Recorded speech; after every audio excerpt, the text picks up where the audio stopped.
Pillars of Eternity is upon you.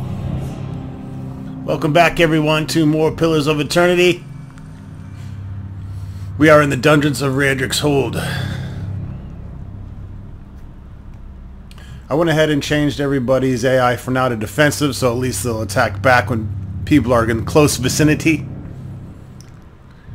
And I, of course, can pause and still issue commands. I didn't actually give them any AI or let them cast spells or use any abilities on their own. Hey. However, we need some dialogue.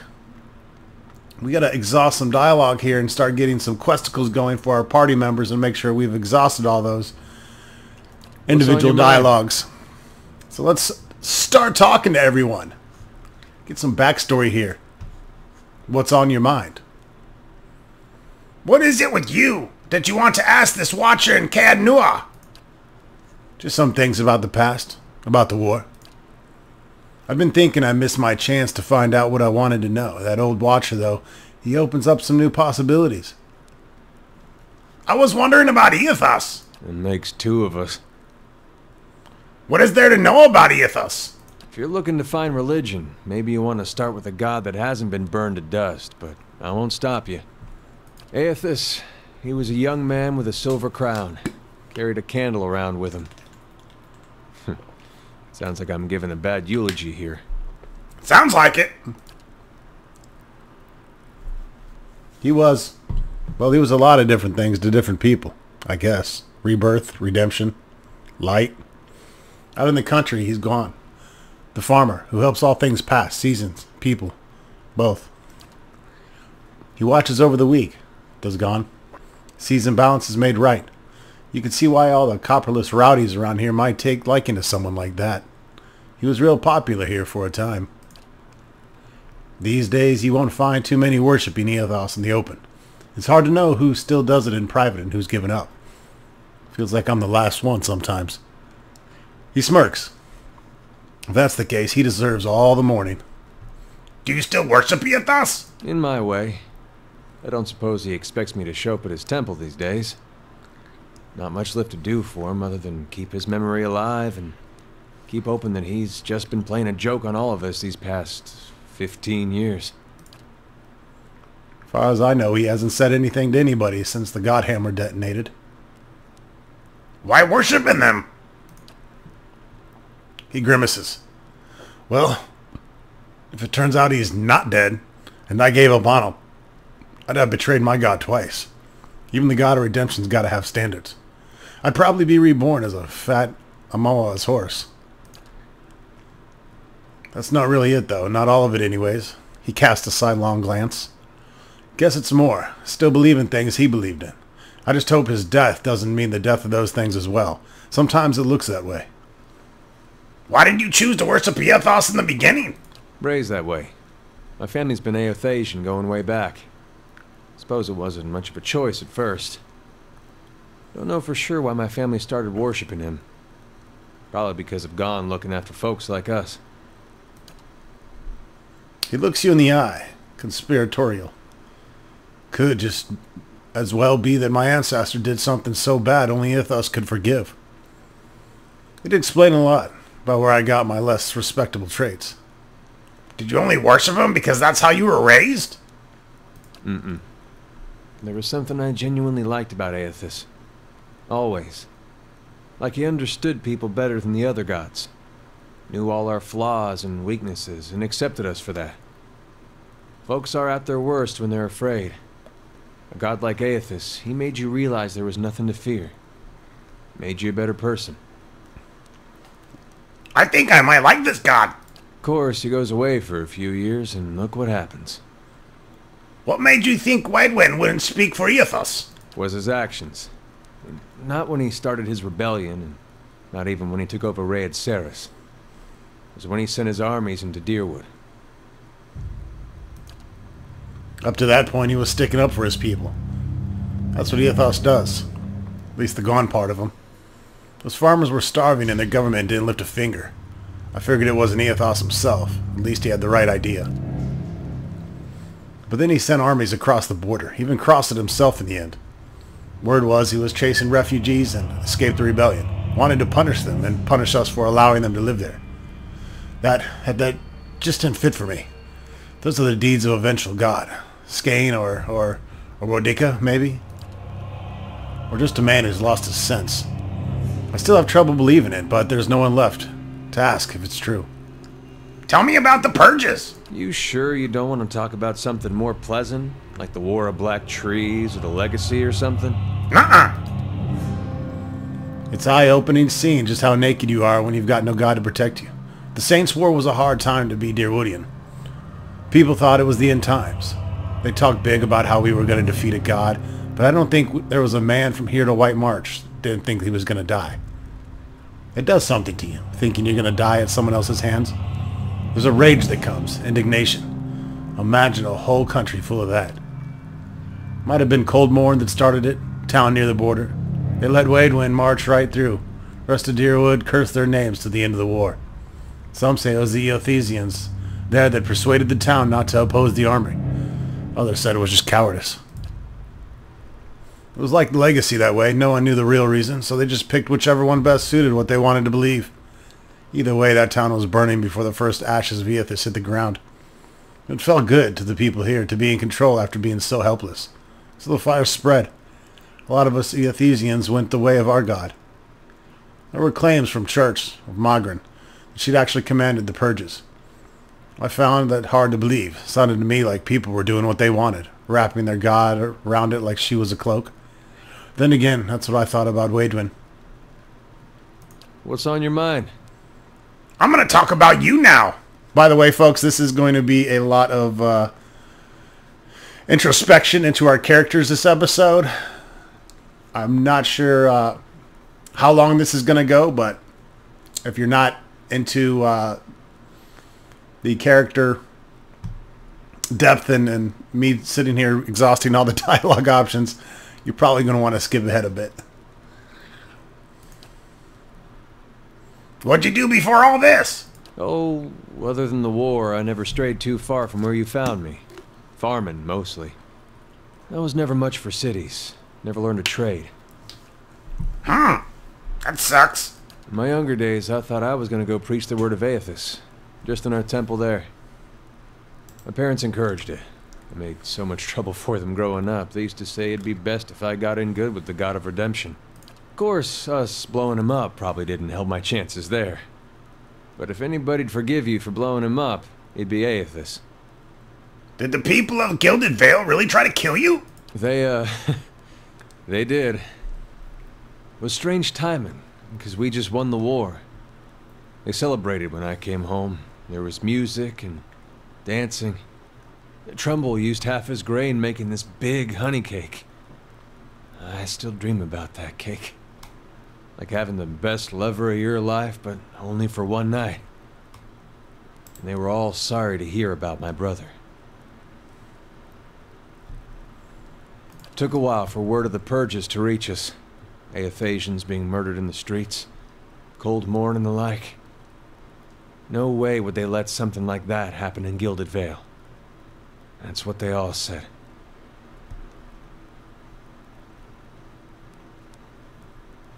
But the weeks went by and the purges spread. Pretty soon they weren't so sure my brother fought for Deerwood. And they weren't so sure I did. Caught me by surprise after all the celebrating.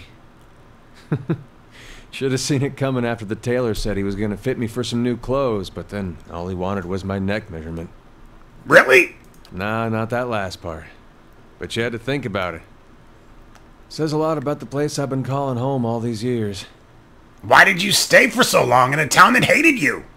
Lug would have just killed everyone. Well, I'm sure my parents are still wondering the same thing. The Eothasian purges were like this madness had come over the town, like a disease. Seems like when you see something like that, your instinct is to wait for it to pass, even when you know it probably won't. The family whose farm I worked on, they had a little Hollowborn girl. And they heard the Animancers had this cure, the Salvation it was called. They went running. This Salvation, they were putting animal souls in children. You might have heard about it. Giving them enough personality to care for themselves. Wix. You can guess how that turned Killed a out. few. Matter of time, the children broke down. Became wild things. Monsters. Anyway, these farmers put their family dog's soul in their little girl. For a while, the girl, she's making eye contact, she's feeding herself, albeit in a kind of messy way. And one day she snaps. They found her gnawing on her brother's bones. Had to chain her up, put her in a cow pen. Well, the mother, she wouldn't have anything to do with the girl after that. But the father, he'd visit every day. Feed her chickens, toss water on her once in a while to get the dirt off. Most of the village, they'd whisper about him. Poor man, they'd say. Sick with grief. He was just waiting for his daughter to look up one day and recognize her papa. He was waiting for her to get better. Didn't understand that at the time, of course, but these days I think about him a lot. Do you have family? Just my parents now. They took a ship back to Adir when the purges started. Wanted me to go with them, but I didn't see things like they did. Been a long time since I've seen them.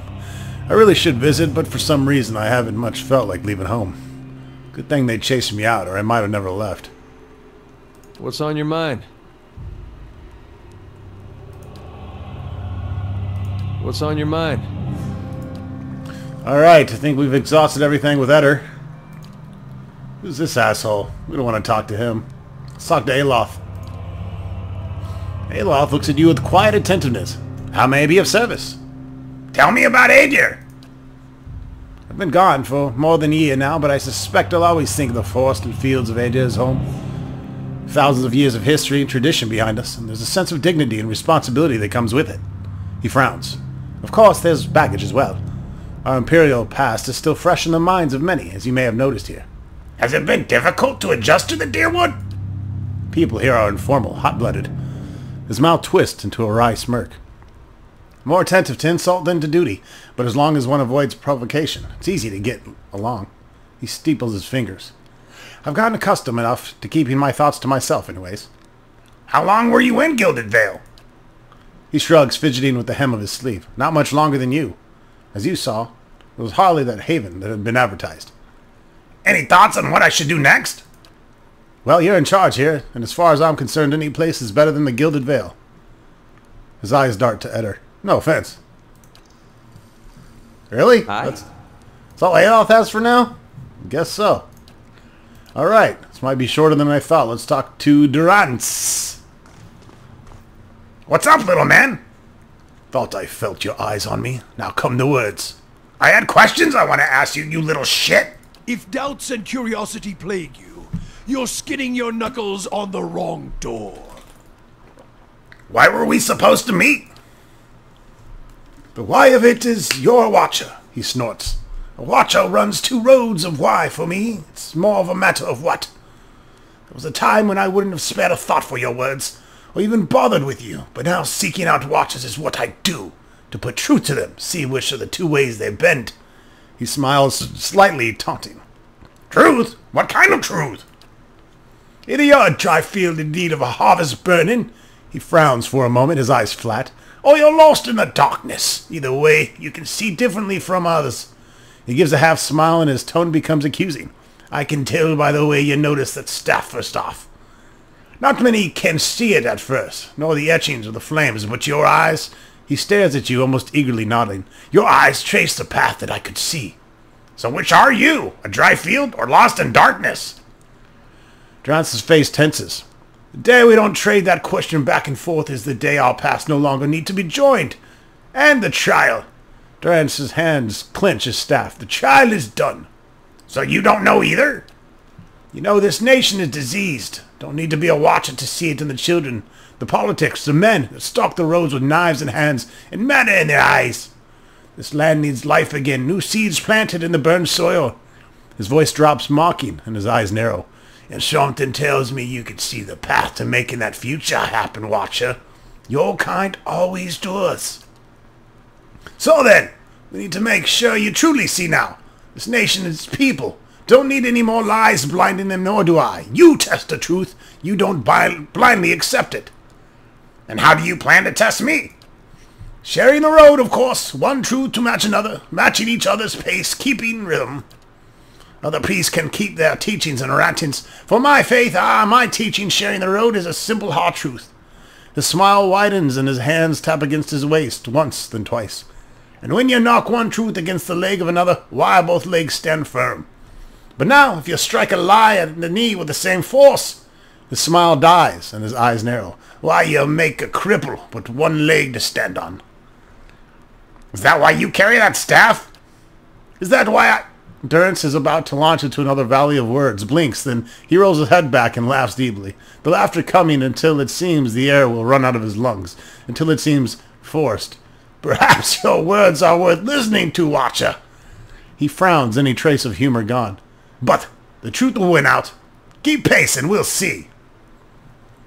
The cost of troubling me seems to worry you little. I wanted to ask you about the region and its history. He grunts. What can you tell me about Hollowborn? That's a curse that runs deeper. It's a godhammer of a different sort. And like the godhammer, it was made by men's hands. All things have a price. Left unchecked, faithfulness, virtues. It marks on souls until souls don't have the strength to enter the bodies that appear. Animancers, ciphers, all who play games with the fabric of souls are to blame for the barren field they leave behind. He glares at you. Even watchers can do the same. Some simply watch, others try to weave souls, guide them as surely as Redwin across Evandur. He turns away. That is why I correct the Hollowborn when I find them. And the ones whose hands have led to his seed have been spilled on the ground. Correct the Hollowborn? There are fewer souls. There are more vessels. It is simply equaling of the process. That's murder. I'm into that. I feel more remorse in putting down a slathering hound. A wict? Less than a mongrel in its misery. Murder is a kindness, not a crime. Always has been. I would sooner put the blade to those who are to blame instead. If any spirit should be punished, it's theirs. And who's to blame? The fields of Darewood are filled with weakness, ripe for those who play the souls and minds. His face wrinkles in a frown. Animancers and their kind, watchers too. They bear more of the burden than their victims, and more of the punishment. Every year has seen a new crime. The Saints' War, the Hollowborn, and the Salvation. There's no proof Watchers are to blame for this shit. There are a few who can shape a soul in such a fashion. Durrance stares at you. And any true Watcher born in Darewood would be able to see the crime even if they did not cause it. Silence itself is damning. Why don't you try to end me then, you little midget? Murder you? I would not grant you any of them. The mercy I grant the Hollowborn. You would not be deserving of it. You'd equate murder with mercy? No wonder we get along. Murder is an old word. Mercy is letting a soul fly free to the next body. True punishment? Ruining someone to their soul. Crack their spirit like you would crack their skulls with a staff. Beat them. Hurt them in mind and body. So their souls become shards. But you leave it inside the vessel, like a bag of glass, to either choke on it or pass it through their bloody stool. Then, leave it in the body to think on it, like planting a new field with the right seed. That sounds like you committed it to memory. Many marks may I make upon your flesh, but flame leaves marks that cannot heal. Magran doctrine dictates true punishment is one that remains in memory, in the soul, in the flesh. Even should the victims die, slowly or swift, sometimes by their own hand afterwards, the lesson lingers, burned in their flesh. That seems harsh. Have you seen a man branded by flame? He remembers it always, in every waking movement. It is a lesson writ in the only ink and vellum that matters, blood and flesh. One can burn the soul as well. It is an art, and I do not take pleasure in it, but there is more at stake here than forgiveness. Many of Aethys's faith were punished in the purges following the Saints' War, and the ones that harmed children, they suffered worse. What do you mean? We did what must be done. Wherever they were rooted out, their souls reclaimed. And if they couldn't be reclaimed, we ensured they would never inhabit another body. I wanted to ask about the region and its history. Don't you think there's a tie between the Hollowborn and the Godhammer? Aethys was the god of rebirth, and his light does not fall on the Dyrwood. I've heard some claim it's his doing, his death. It's closed the halls to new souls. I doubt it. The Hollowborn have their roots in the acts of men, women. I feel it. Keep troubling me and I may extend the tithe bowl for each question. Enough questions for now. Let the road keep us until the next campfire. Ah, poopy doop. Let's talk. If doubts and curiosity plague you, you're skinning your knuckles off. Looks like he's shutting me up for now. Let's see if we can get other... I need you to get the fuck out of here. If doubts and curiosity Tell me about plague- Magrin. Do you have whale's eyes painted on your skin? There's more mysteries than questions, and even a marching force of answers won't placate you. Even soldiers need to let their thoughts settle, just as their priests do. Alright, not getting anywhere more deeper in the convo with Durance for now. I don't think Ronstock and Luglug have anything to say to each other. Bet they haven't said before.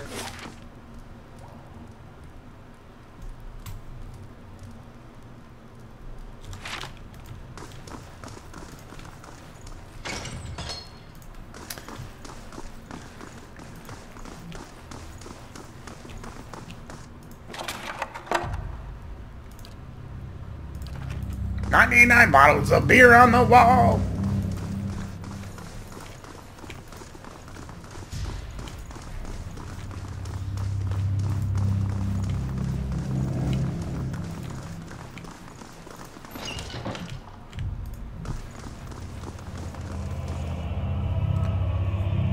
Austria. A woman caught mid-step across the room turns her head to face you. Long curls of black hair frame her face, one side of which is flecked with some green liquid. The gaze she sets upon you holds an eerie intensity. More interruptions? The woman sets down the book she holds, smiling faintly. What an interesting time we've been having of late. So many uninvited guests. I suppose I have to thank you for all the damage to my work. It took time to get these people back on their feet, you know.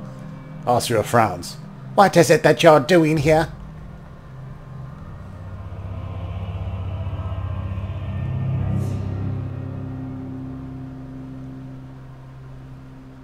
Were those yours? I prefer cats myself. I've one of those as well. Austria studies you, mouth crooking upwards in a small smile. You're one of Kultz's little rebels, I take it. Come to fulfill his ambitions, put an end to his departed allies. No matter. What concerns me is the curse upon Gilded Vale's people. I am on the cusp of a great discovery, and it will not be Kultz who undermines me. She eyes you. You might have chosen more powerful allies. Why haven't you been able to find a cure yet, dum-dum? Austria's expression grows cold. It's that fool priest, Nedmar, the Baratheon. She sneers. That old man has woven a tidy little tapestry of lies and fables. Lord Riedrick is a pious man, and Nedmar holds power over him. Especially now, after this business with Ygritte. As if the hollow-born child was my doing. In any case, my efforts are increasingly hobbled by ignorance.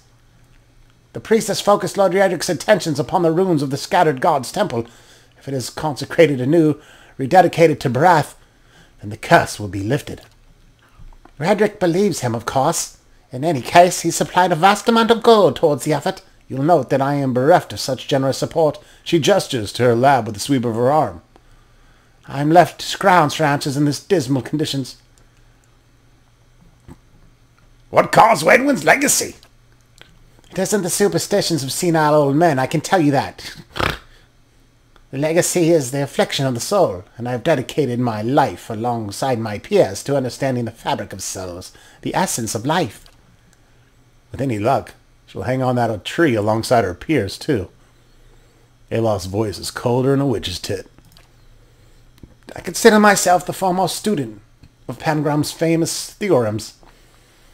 It wasn't by chance I was called here to assist in determining the true cause of this blight. This curse is not a parting gift from scattered God, nor a punishment for petty sins. It must be a localized effect, something which strips the soul from a body, as the bioacs are known to do. Don't tell my town that. They might get real embarrassed about trying to have me hanged. I have detected even so lingering traces of essence upon the bodies of so-called hollow-born. This suggests that the soul itself has not been wholly destroyed. It remains, I think, intact somewhere, and so it can be retrieved, sutured, if you will, back into its mortal flesh. Can I help somehow? She angles a curious look your way. An interesting proposal. I certainly can't leave you threatening Lord Redrick's life. How could I continue my research if you were gone? Still, perhaps, we need not be enemies. If your true purpose, indeed, as Coles claims, is to help the Gilded Veil, then we are of one mind, and you may be of use to me. I stand at the very brink of revelation, but Nedmar's interference has gone too far. What will you have me do? I want you to deal with the High Priest, of course. With him gone, Redrick will have nobody to distract him. We can focus our efforts upon resolving this crisis, and we will have the resources to do so. Kill him, and in return I'll give you the means to speak to Redrick, a secret way by which you can avoid the gods. She smiles crookedly. They are not as patient as I, you see, nor do they ask any questions before attacking. Yeah, I found out. All this with the condition that you do not harm Lord Redrick. Hey, let's take the deal and then double-cross her. Sorry, I said that louder than I meant to. Got excited. I'll deal with Nedmar and return here. Excellent. How much easier things might be if such enlightened and brave individuals were commonplace. There are stairs up to the kitchen to the northwest of the dungeons. Follow those up further and you'll reach the Brathian priest's quarters. You'll find Nedmar there within chambers. The old man hardly ever leaves these days. I will not take up arms against the paladins unless absolutely necessary. Discretion would carry you further. We need a disguise. Alright, let's loot this bitch's place. You might find this interesting. Ask. Lavar. Psych! She did not like me searching her little secret stash there whatsoever.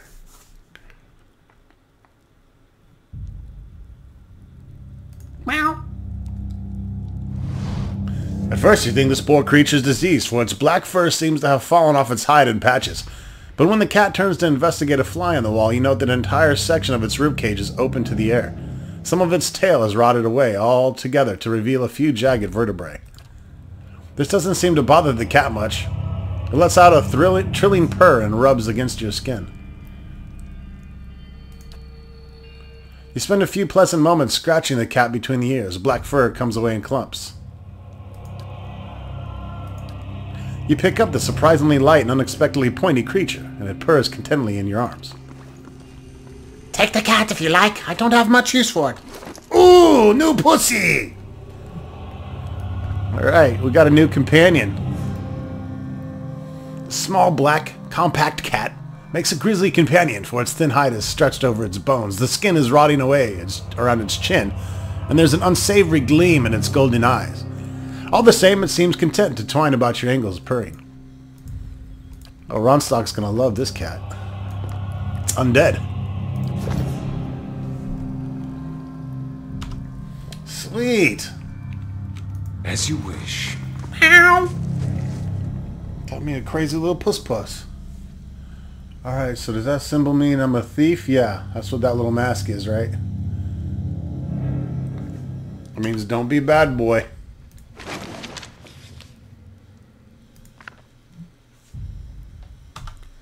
We don't want to piss him off yet. That very well may come back down here and kill her because she's hiding that purple secret. And books.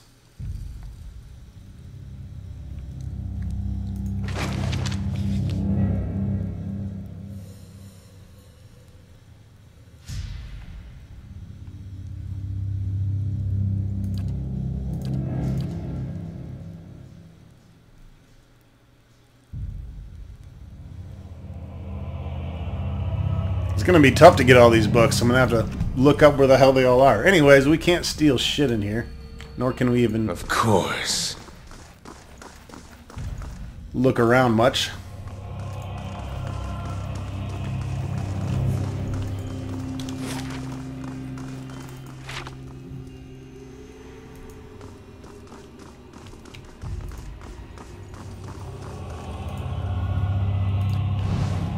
Looks like a secret wall there.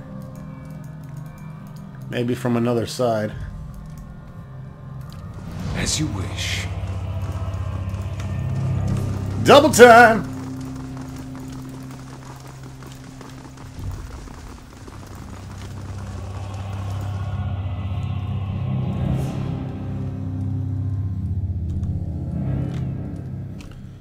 All kinds of goodies.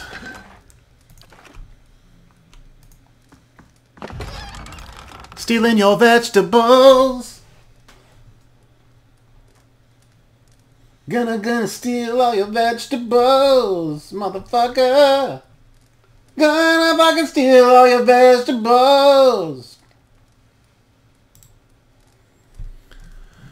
We can go up again, huh?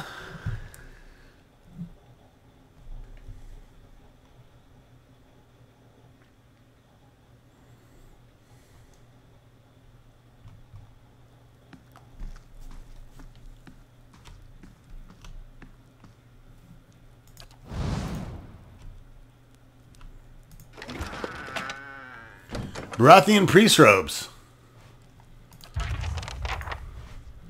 They should keep us. They should keep us hidden in the eyes of gods and gods.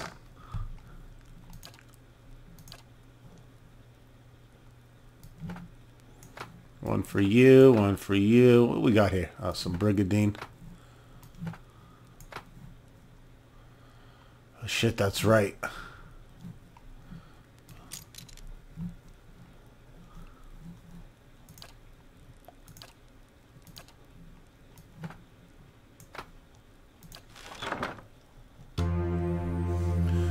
Did a small tweak update.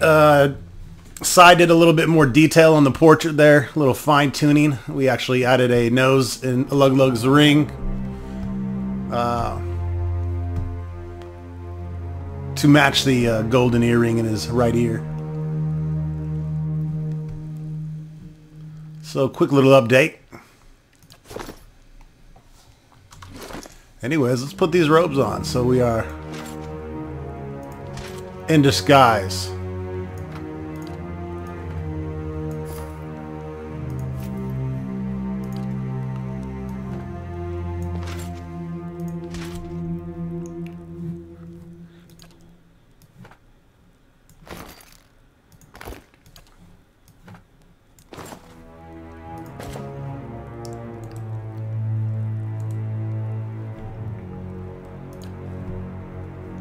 It's a nice robe. +2 Constitution. 5 enchantments.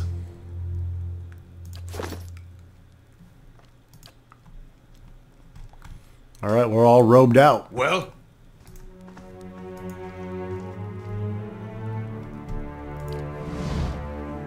Don't think we need to sneak.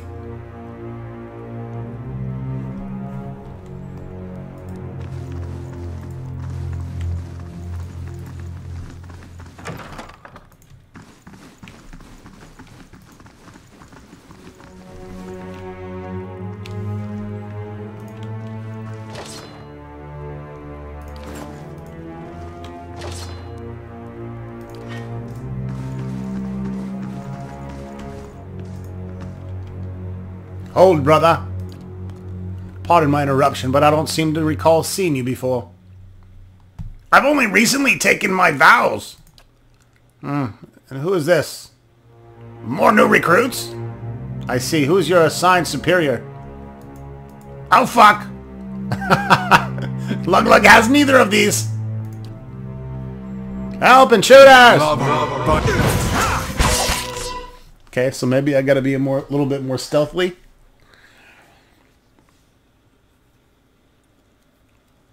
We maybe should have had Ronstock as the leader. Oh, I didn't mean to come way back here, son.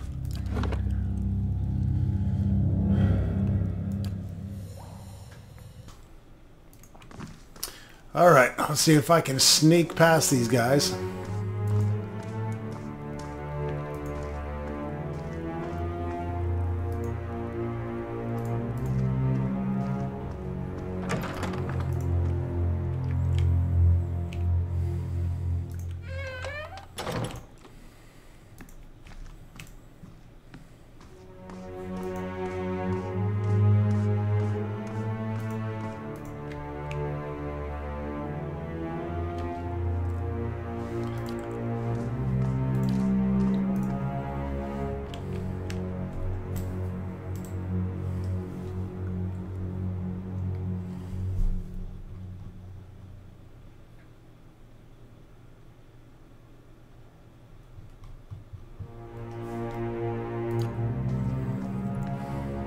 I shall. As you wish.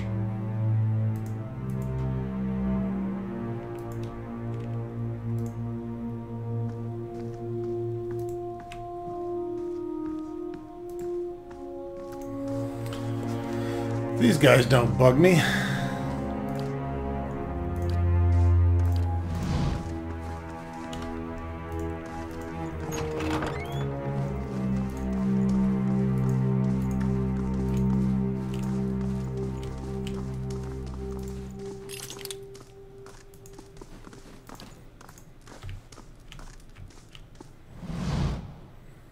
It's only these Temple Guardians.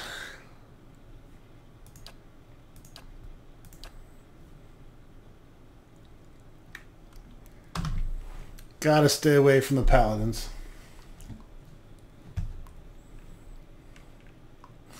I still think we should just kill them all.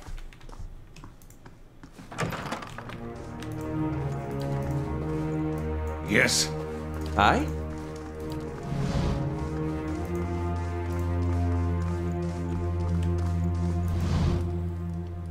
Cool. This is fun.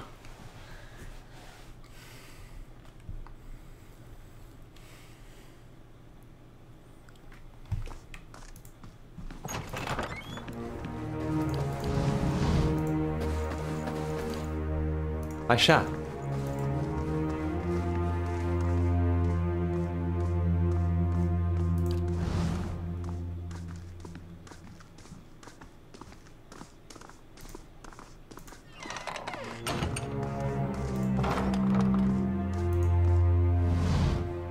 Motherfucker, you ain't even looking my way, you bitch. Cheating ass hoe.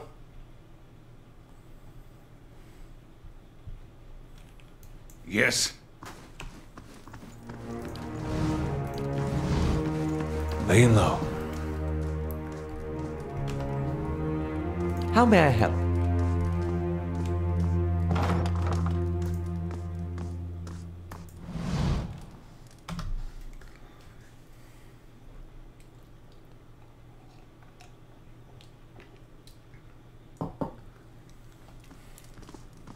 How may I help? Indeed.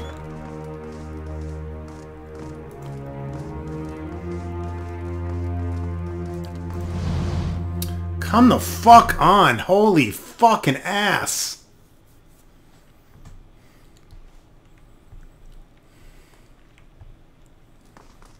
Aye?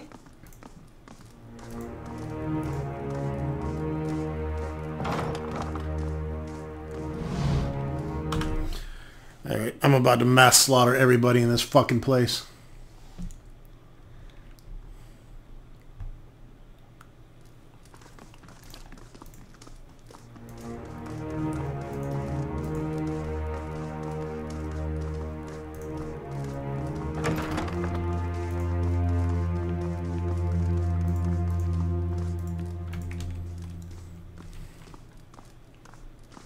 The work of a moment.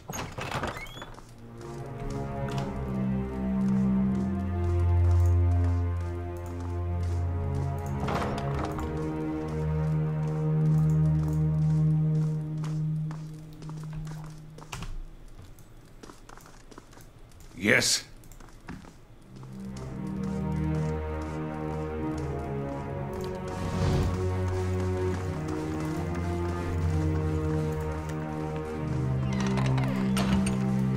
is it?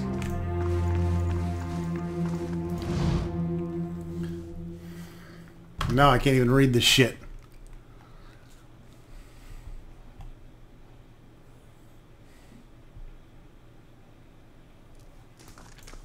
As you wish.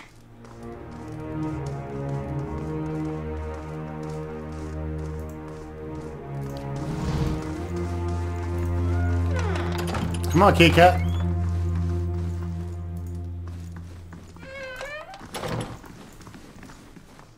Laying low. As you wish. The frail old priest is hunched over a table surrounded by scattered scrolls and parchment, examining their contents with the aid of a thick monocle. He glances up at you, approaching, black, irremovable eyes. My visitors, then? You're not one of the acolytes? Or the guards, for that matter? His voice is dry, quite rasped. Which makes you an intruder, at least. Kosk put you up to this, I suppose? Yes, that would be him, sending young men to dash themselves against the keep's defenses. He shakes his head. Would that my sermons could draw such fervor. Still, you are here. What is it you want? Giaco is safe. He asked me to tell you about a carving you gave him. Ned Mar's eyes widen. The sudden vigor, he rushes forward to grasp your arm. Oh, thank God! Thank you. I did not think anyone. That is, I feared. He shakes his head. I did not want him to meet the Pale Knight so soon. Ned Mar pulls away, collecting himself. Here, perhaps this will serve as reward. He pulls a large iron key from the pocket of his robe and hands it to you. This will open a door in the scriptorium. He points west. From there you can reach the chapel and Lord Raedric without encountering quite so many guards. Take this too. I have a little wealth to offer. Better to give it something of use. I would entreat you before you go. Despite his shortcoming, Lord Raedric follows the gods with obedience, and he has the Gilded Vale's best interest in mind. It may be that with time he can achieve what he desires. Please consider this before you turn to violence. What does the key open? It's the Master's key. Ned Mar wrings his hands as he speaks. It will not open every door, but it will permit you access to the stairs leading down to the Lord's chapel. It will also open doors along the main hall, but you will face heavy fighting if you go that way. You do not have much time. Whatever your intent, Lord Raedric will soon discover that one of his prisoners has escaped, and then you will lose the element of surprise. I thought you'd favor Kosk as Lord of Raedric's hold. I favor him as he is, a man of vision, but Kosk has a hunger in him for rule. Even if for good purpose, he's not led by his faith. Still, he is my friend, and I'm willing to assist Kosk in restoring divine favor to the lands of Gilded Vale, should Lord Raedric fall, that is.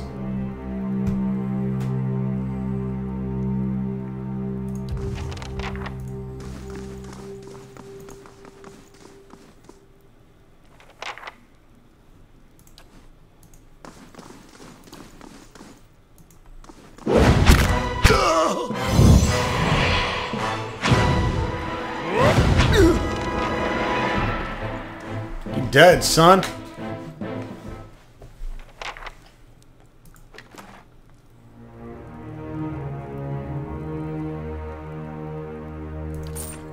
Killing you for the evil witch.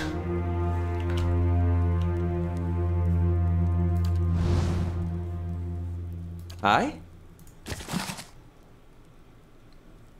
Perathian scripture.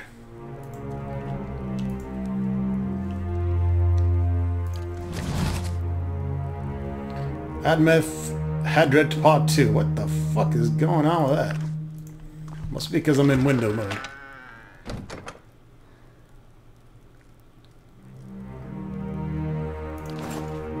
Indeed.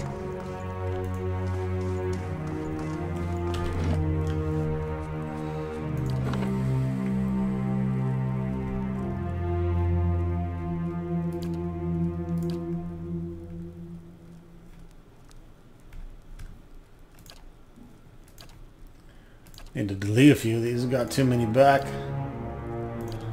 I ain't never going to be going that far back, I can tell you that.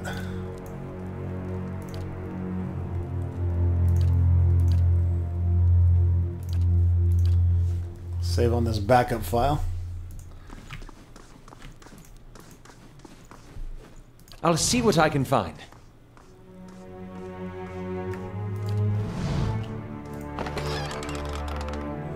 Scroll of insect swarm, sweet.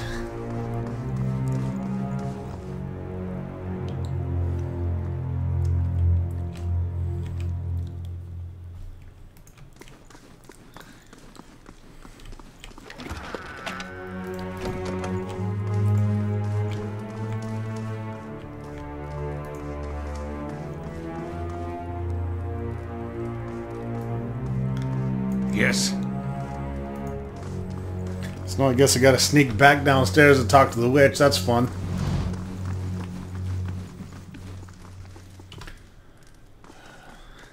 Yes. Keeping an eye out.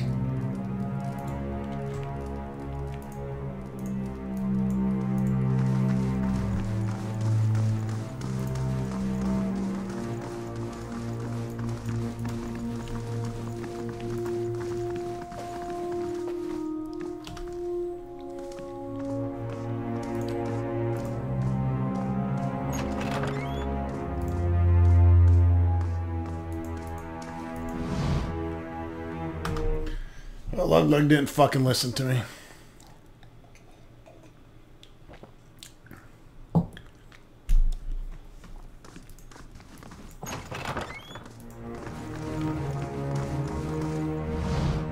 And the other one's right up there.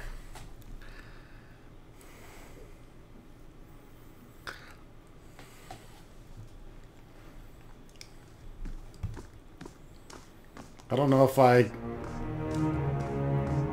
just kill these people, if it's gonna set off everything. What is it? Maybe not. Of course.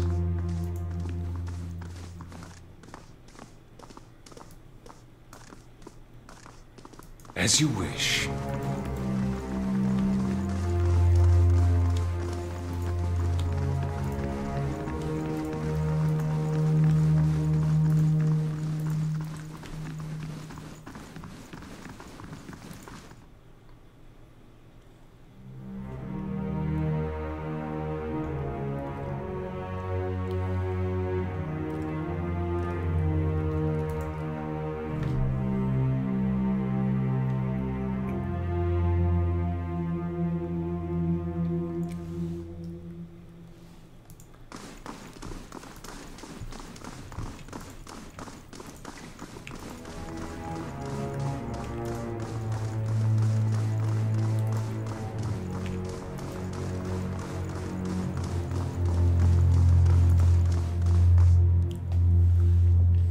And how fares my newest assistant?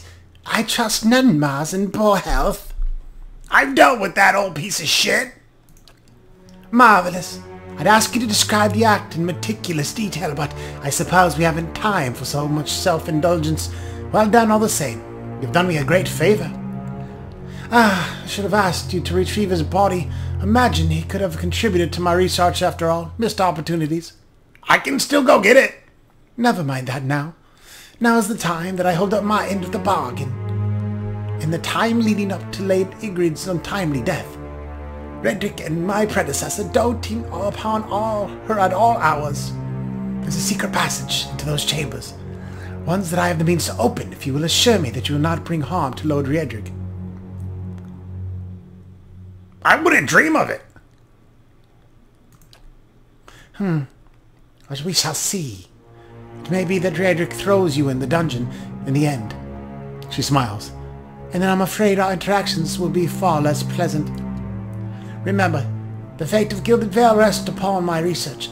There are few in these parts that kindly dispose toward animancy. Lord Redrick's demise would, put it mildly, be a considerable setback. Osria moves towards a nearby table and bends, touching something.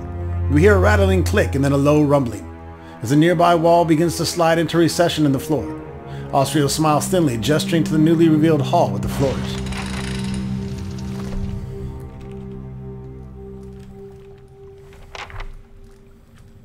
Boom shakalaka.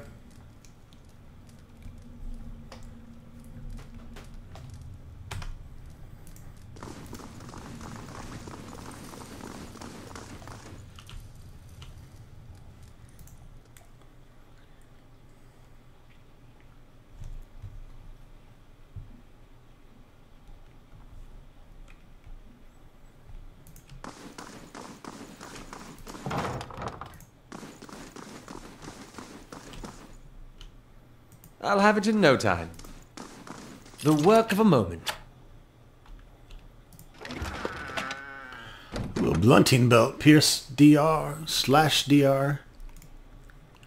This belt's comprised of several layers of leather, wound around a small pieces of metal.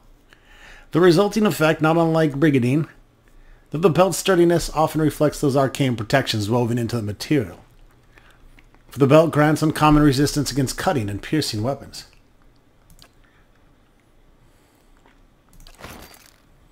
That's legit.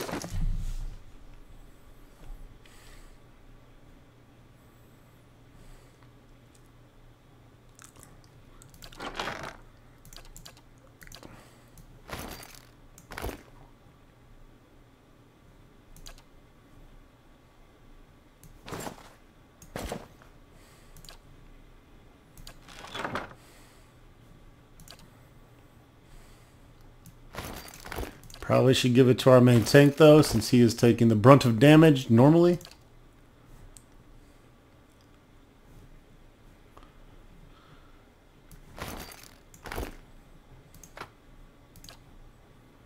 I think we're ready to put our normal armor back on.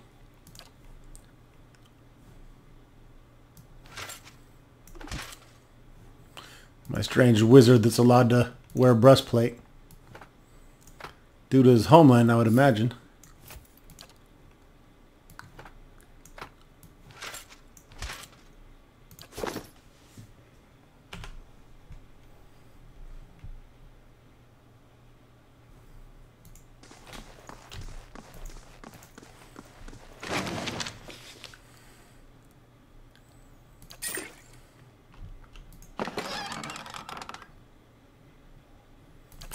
Nice, a pistol. Dusty old ledgers record the taxes paid on farmsteads in the Gilded Vale as far back as 2632.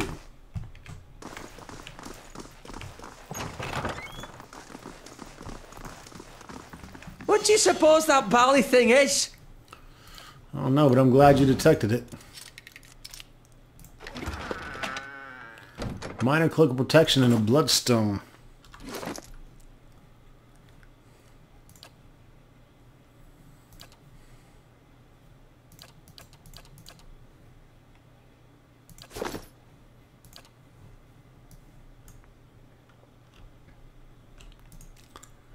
Blackened pages curl in the fire, a leather cover embossed with a rising sun and 3 stars.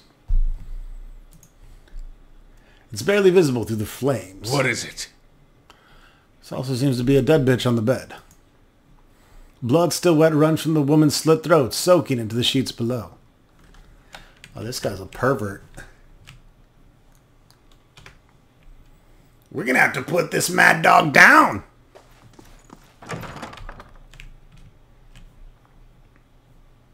Of course.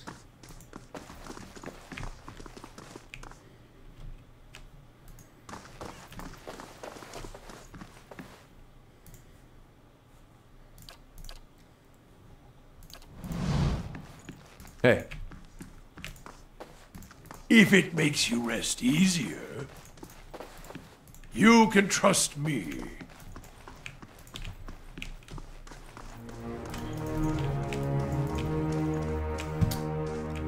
See how the battles work in this when they pool. Oh shit.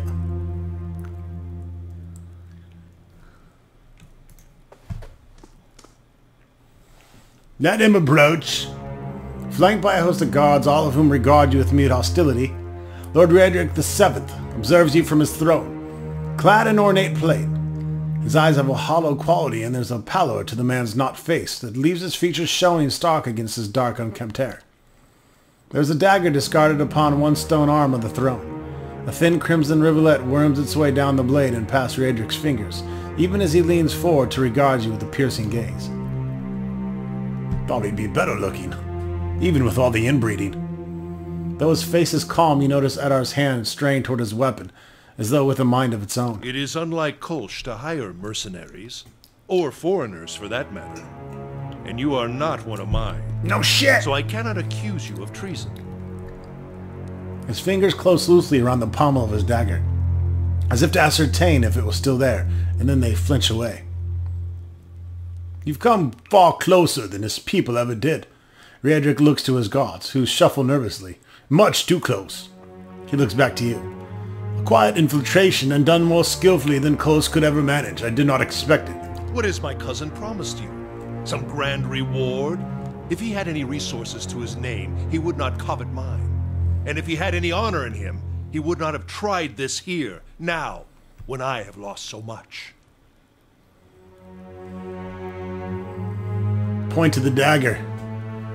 We are, of course, speaking out of Eder, who came into the room by himself. What happened there? A just sentence. His voice wavers, and in that moment a pang of grief crosses his face. Ygritte knew. She hid the verses from me, the tokens. She knew that I would make of them. The scattered god poisoned her against me. He made her deaf to my instruction. Only when her son was born, the hollow thing, that monster, then we both knew what her crimes had wrought. Riedric turns a baleful look upon you, jaw working, face flushed and splotchy with emotion. It could not stand.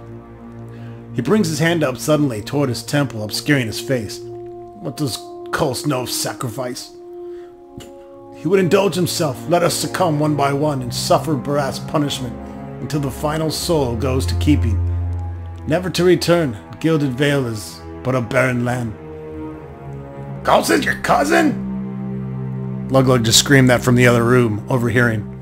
Oh yes, we are kin, he and I.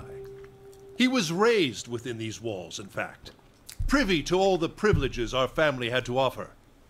But a greedy man always hungers after more than he receives, however bountiful. I was eldest, heir to the stewardship of our lands, and he was not. The legacy brought chaos with it, panic and despair. Coles took advantage of that chaos, creating division in our ranks, luring loyal men and women to his cause. Good men, good women. Riedric's gaze goes distant for a moment, and then he glances at you. His lips curl. He fled the keep in time to hole up in the wilds beyond the village, to play at being a commoner and court favor with the people. And whilst he played at conqueror, the Vale suffers. Families, traitors all. I do not have enough men to guard the roads and defend us from Coles' incursions both. My attention suffers, and so my governance, my family. Riedric breathes out through his nose.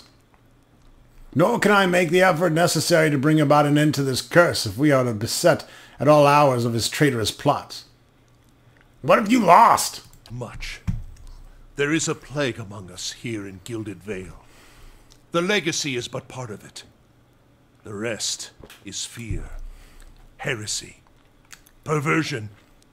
Each incident alone is but the flicker of a candle, but together, a blaze that will destroy us. Legacy is a test of faith.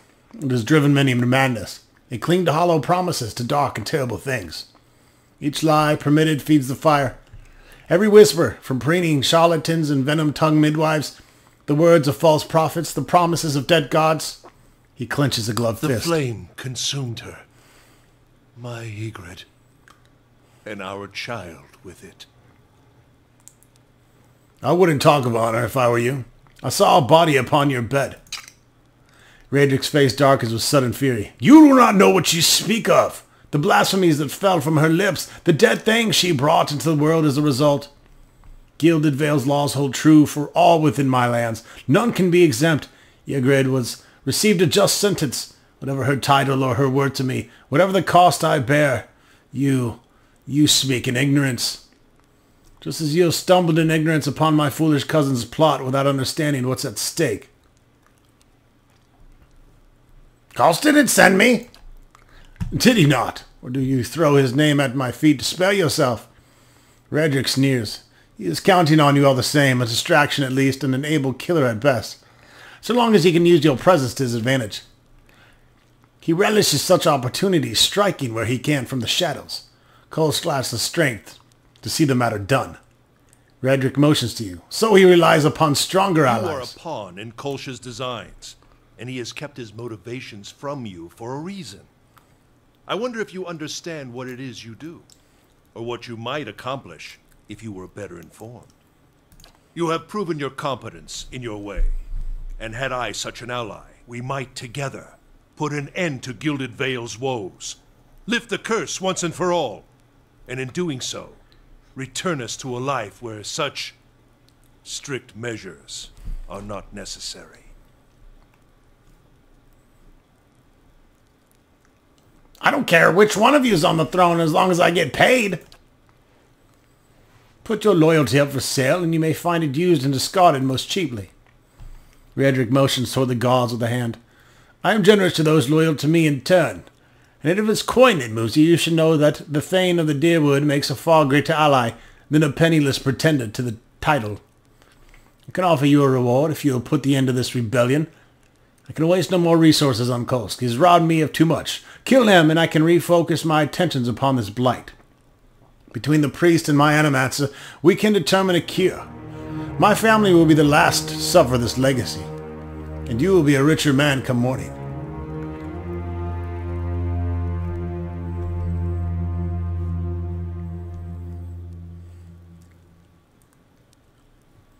You are truly mad if you think I would ever help you. So be it. May the twinned god take pity upon your splintered soul, and scatter it to the winds.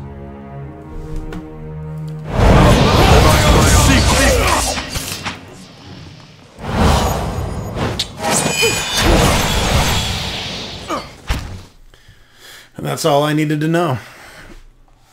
They're going to leave all my guys in the other room, so that means we're going to get initiative if we want.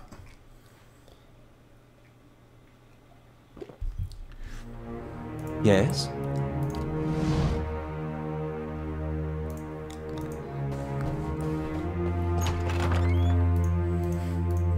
Ludwig was talking from the bedroom the whole time. Yes. How may I help? Hey, That looks like that's going to be a tough fight, too.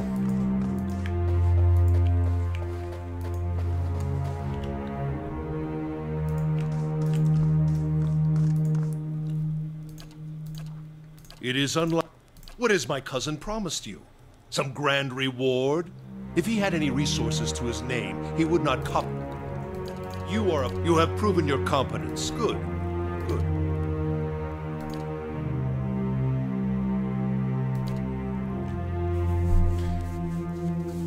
He has doubtless attempted to ply with your lies, hoping to pull you to his side. He will permit you to approach him, so that he might work upon you further, and then you have your opportunity. Good. You will not have to look far. His camp lies in the wilds past Gilded Vale. His scouts watch the roads and warn him in advance of my forces. But you should have more luck. Deal with him, and then return here. Okay. You got it.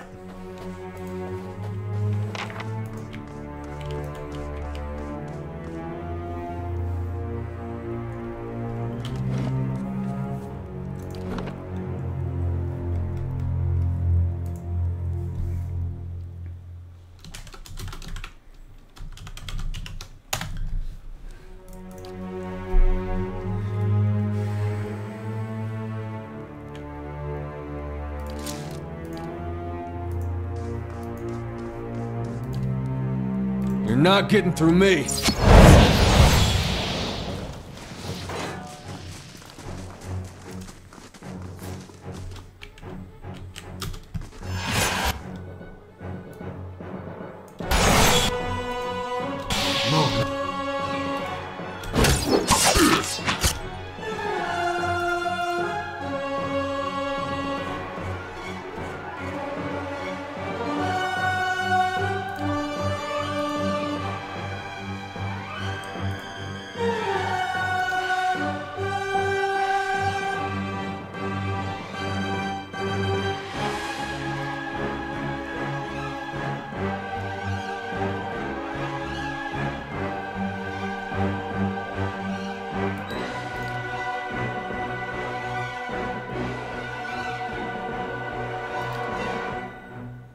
I didn't rest worth a shit.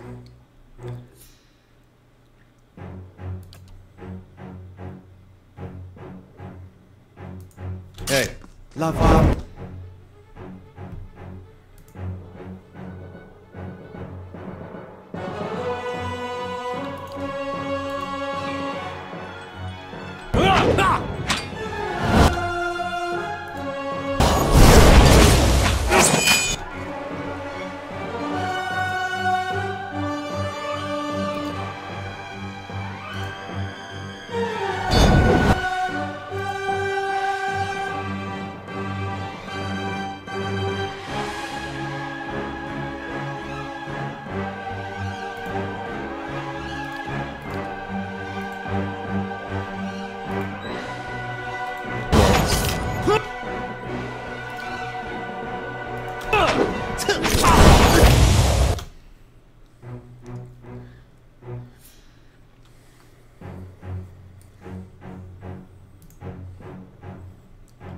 Trying to take my time here. Give me the walk icon. That's because he's out of range.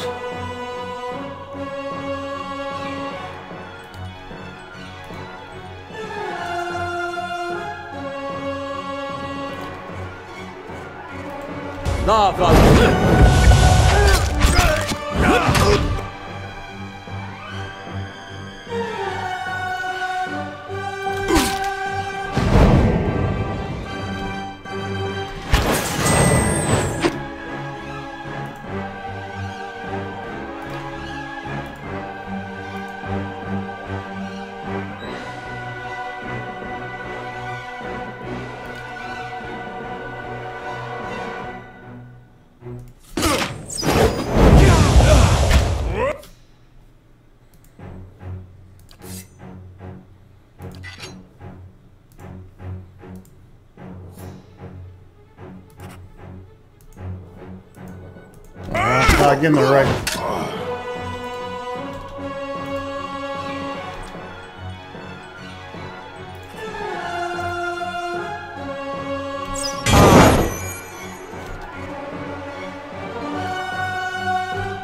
As you wish. What is it? What is it? What the fuck is this shit?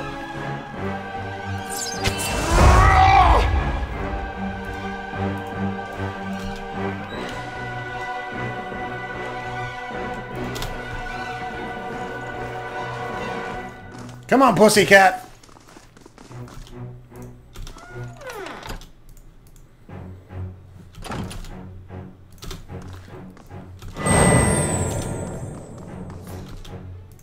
What is it?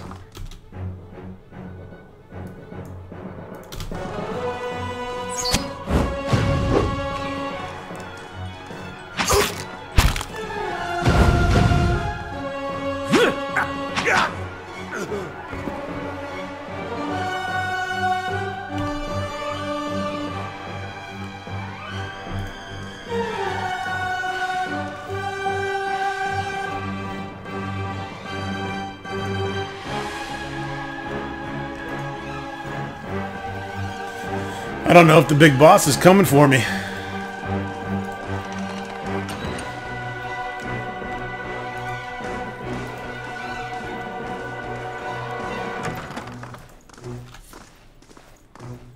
Apparently my cat is. What is it?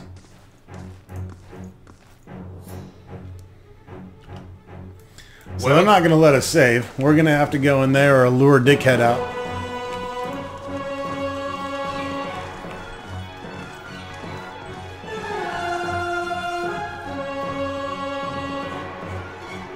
What is it? Hey.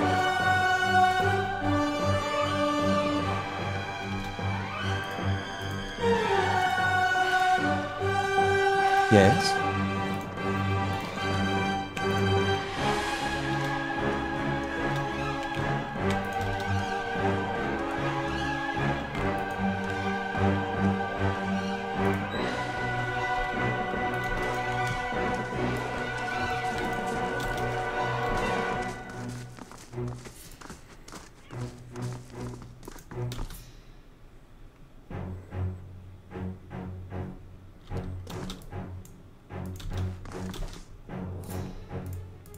What? So we got a Champion of Barath, a Paladin of Barath, and Raedric are coming. Hopefully we can bottleneck them here.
Stop us!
I probably can't put any more.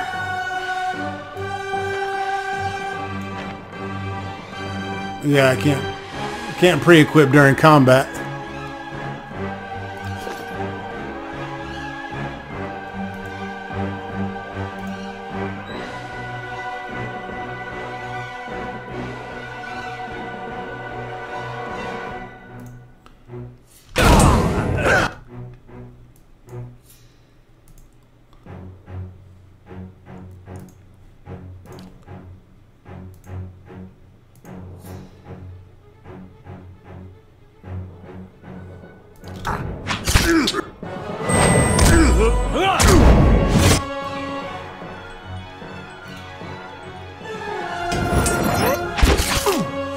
Lug fucking mad!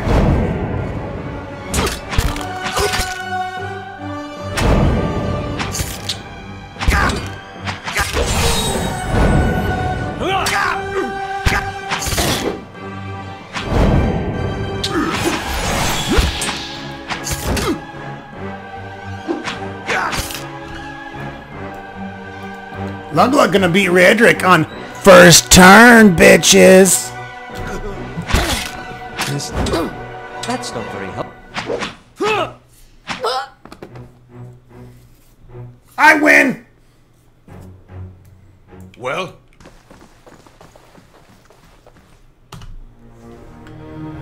Alright, and that's how you conquer the shit out of this game. Mr. Satan told me I was gonna die 10 times. I died none. Yes. Nobody fucks with the Lug. As you wish.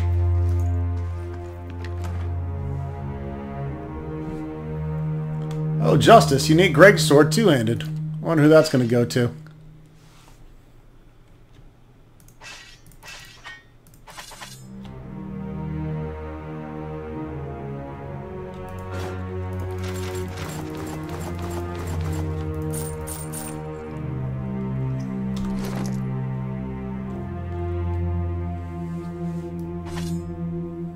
Yeah, that's my big-ass two-handed sword now. Thank you very fucking much. With the blood of Redrick all over it soon to be. 21 to 30 damage.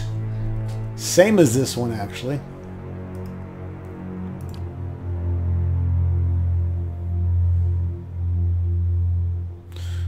This is 10% damage is crush, accuracy versus deflection.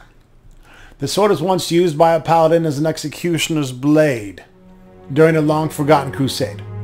Over the years, the paladin slew countless heretics, but as time wore on, his fervor slowly turned to fear at the unending evil he saw growing in his homeland. Tired of the myopic and ineffective approach of his superiors, the paladin swore to cleanse the corruption from the hearts of his people and took it upon himself to execute any who consorted with heathens. After finding a heretic hiding within a small village, the paladin put all his inhabitants to the sword for aiding the sinner. That night the paladin woke to his sword being driven through his own chest, having been betrayed by his own men, who were guilt-ridden for their own complicity in his atrocities. This large sword seems to be covered in rust, but on closer inspection the brown stains on the blade are, in fact, dried blood. Apart from the size, the sword seems plain. Its only ornamentation is hidden under the black leather wrapping of the ricasa, where an image of Wodeka has been etched. Scratches on the etching indicate that someone has once tried to clumsily remove it.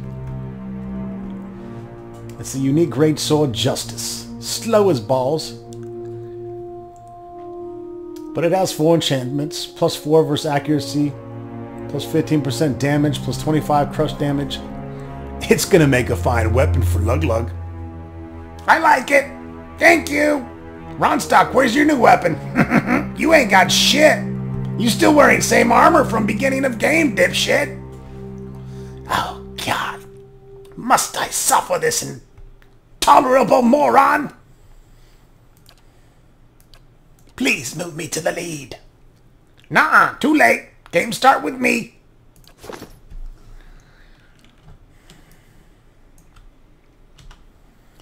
Alright, well, we downright fucked up that room. Whoa. Uh-oh. Is that Coles? Yeah, it sure is. We heard that Jin moved against the keep, and yet we have arrived too late. But a moment earlier and I would have heard his dying breath. No matter. It is done. The tyrant is dead and our village is free to move in a greater future. Gilded Vale owes you a great debt. I owe you a great debt, and you've accomplished what I could not. Take what rewards you care from Redrick's vaults. You have earned them twice over. Coles looks over to the throne room, smiling. There is much to do. We must send word to the Earl, of course, revoke the cruel laws Redrick has instated. But do not think we will forget your assistance. You have brought about great change. Take pride. Everyone will remember this moment. Come, men, clear these bodies from the hall. And with that, Coles strikes eagerly toward the throne. So again, both these guys are evil. I'm just not into a wife killer. That's not evil. That's just a piece of shit. What is it?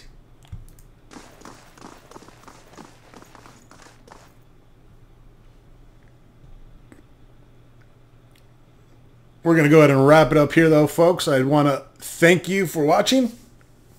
And stay tuned as we explore the rest of Redrick's Hold and go see what Osra has to say about us killing her lord. And hopefully we find lots of good treasure, too. We might kill that bitch and take her stuff. Ta-ta for now.